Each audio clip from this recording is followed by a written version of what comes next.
that for 3.5 years of this war, Russia has accumulated giant experience and practice in avoiding sanctions, in circumventing sanctions. And Russia has a lot of partners all over the world who help Russia avoid sanctions. One of our top stories tonight, and Vladimir Putin says that Russia will not bow to US pressure to agree a ceasefire with Ukraine. He's admitted, though, that Donald Trump's new oil sanctions could cause problems for the economy. The Russian president described the move as an unfriendly act that does nothing to strengthen Russian and American relations.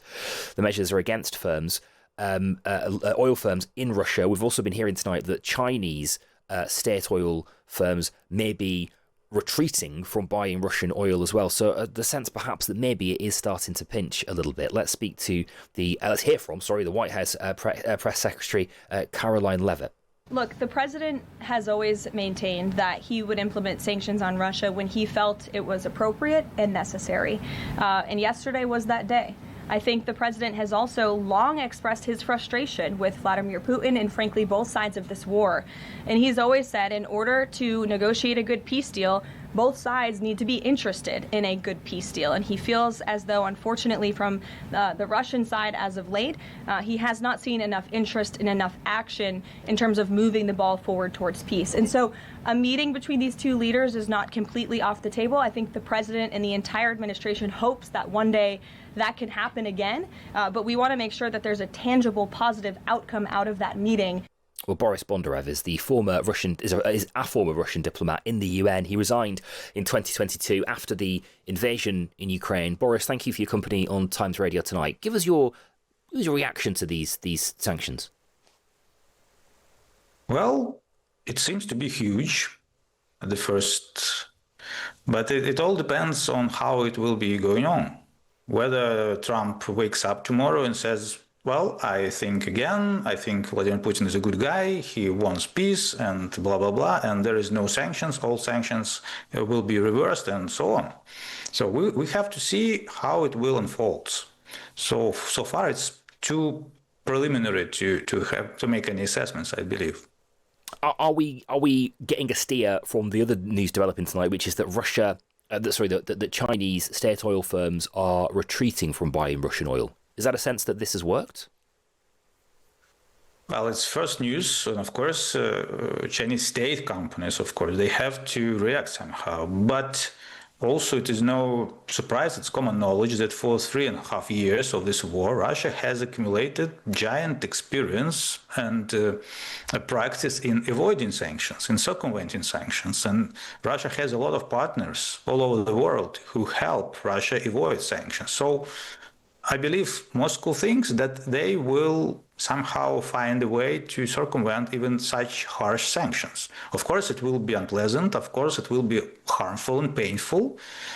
But, it is something like honor, nation pride is at stake, as Vladimir Putin puts it. So such things cannot be bargained for sanctions or price of oil or anything. So you're sceptical then about the idea of this being the muscle that it takes to get Putin to the negotiating table? I'm skeptical because I don't yet understand what is the goal of all of it. What negotiations are pursued by the Western countries? What to negotiate? All that Western countries have expressed so far, it is that they want to negotiate with Putin how much of Ukraine he keeps for himself. Only difference is that Vladimir Putin prefers to make war, to take what he wants by force, but the West proposes instead to give it to him by peaceful means through negotiations.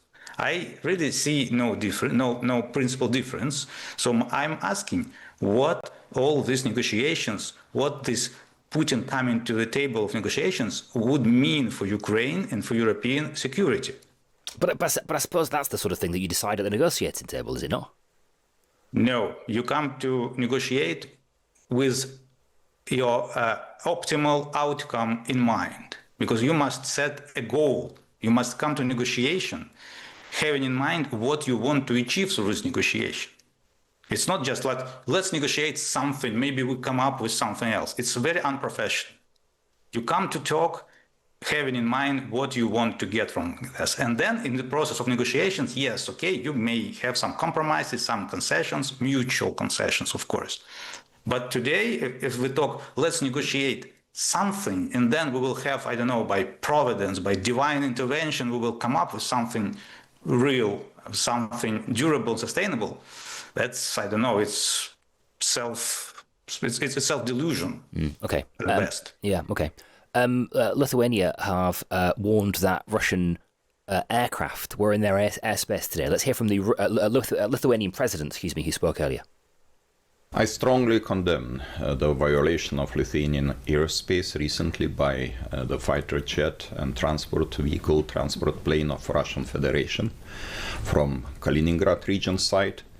This is cruel violation of international law and territorial sovereignty of Lithuania, and we have to react to this. That's Gitanas Nausėda, who is Lithuania's president, speaking earlier. Boris, is that a timed incursion into Lithuanian airspace? Is that timed to coincide with these sanctions, with today's debate? It's not necessarily so. It can be, can be not. But I think the response, like proper response to these sanctions, will come because they cannot, in Moscow, they cannot let it go unnoticed, unpunished. They must demonstrate that they are not boys to play with. They're serious men who will respond with all their might. And Putin has promised that the response will be astonishing or something like that. What it could be, I don't know, maybe some, again, nuclear saber rattling, maybe some other escalatory things in Ukraine. Yeah. Who knows? There's not a great choice of varieties. Okay.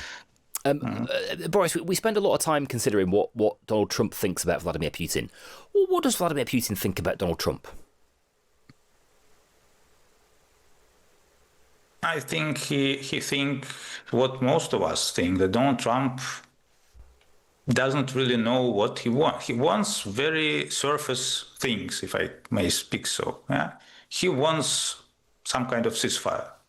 I mean, in case of Russia and Ukraine, just that both parties just stop killing each other for a few hours or a few days. So he could say, you see, I stopped another war. I want my price for that. What goes next?